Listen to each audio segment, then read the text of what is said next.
Ready start.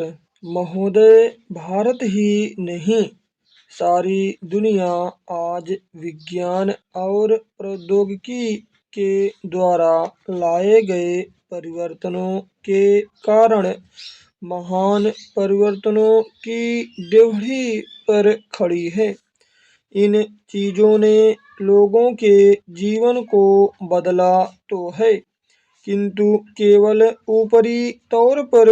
आज हमारे पास ऊंची ऊंची और सुंदर सुंदर इमारतें हैं।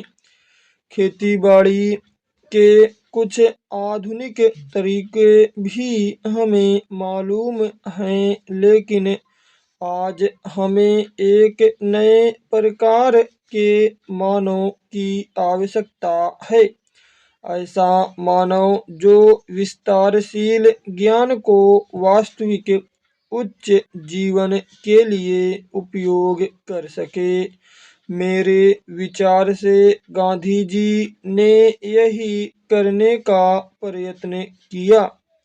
एक मानव निर्माण करने का मैं नहीं कह सकती कि मनुष्य का स्वभाव जैसा है उसे देखते हुए आज की दुनिया में ऐसा करना संभव होगा या नहीं, किंतु इस दिशा में प्रयत्न करना उपयुक्त होगा और केवल बुद्धिजीवी ही इस तरह का प्रयत्न और दूसरों का मार्गदर्शन कर सकते हैं।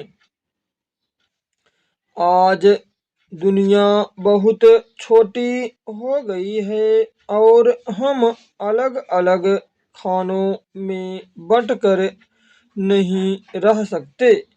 हमें अपने लक्ष्य प्राप्त के लिए कहीं अधिक एक होकर रहने की आवश्यकता है।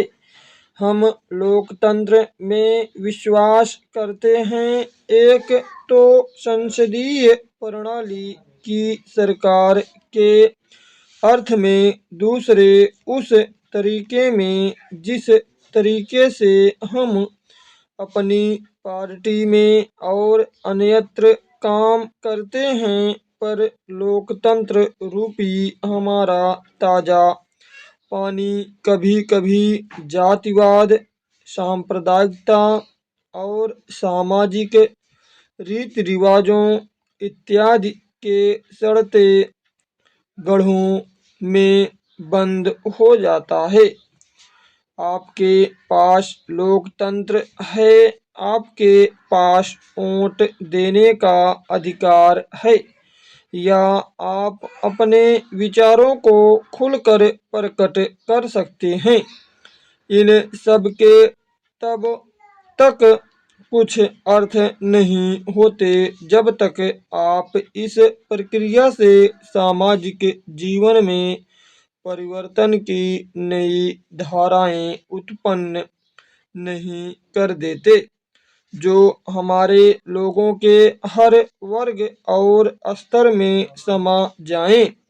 प्रस्ताव पास कर देना बहुत सरल है, पर उसका कार्यान्वयन करना सरल नहीं। हम जानते हैं कि स्थिति या पद में कुछ लोगों का निहित स्वार्थ हो जाता है और कुछेक का कहीं दूसरी चीज़ों में, लेकिन सबसे बड़ा निहित स्वार्थ है भय, जो जाना पहचाना है। उसे परिवर्तित करने का भय। हम जानते हैं कि अमुक चीज बुरी है, फिर भी हम उसे परिवर्तित करने से डरते हैं। लेकिन आज हम इस तरह बड़े बड़े परिवर्तनों के बिना वास्तव में जीवित ही नहीं रह सकते।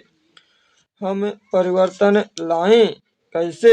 हम लोगों को इस बात का कैसे विश्वास दिलाएं कि परिवर्तन आवश्यक है? स्टॉप।